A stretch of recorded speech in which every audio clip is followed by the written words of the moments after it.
Okey, kepada peminat Harry Potter, dekat tangan Sally ni adalah set Harry Potter eksklusif.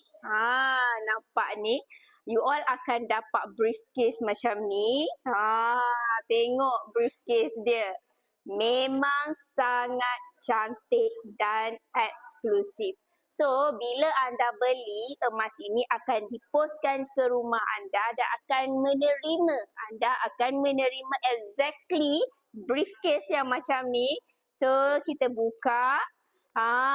Cada ada 4 keping kad design yang berbeza mengikut karakter dalam cerita Harry Potter. So, saya tunjukkan yang the first one,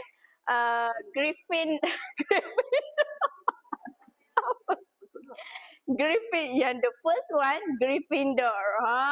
Ini kad dia.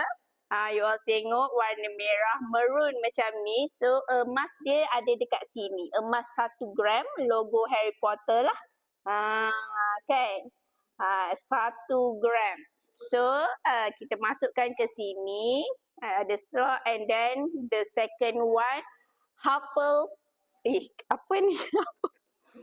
The second one, Hufflepuff. Salah.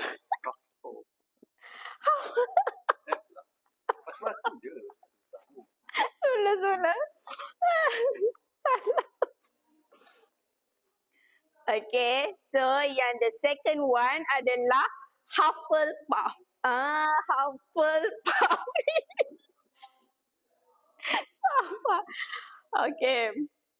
Hufflepuff ni, okay, emas dia sama, logo yang sama, cuma design Hufflepuff lah. Nampak? Sangat cantik. And then the third one, okay, yang ketiga adalah Ravenclaw. Eagle ke? Ravenclaw.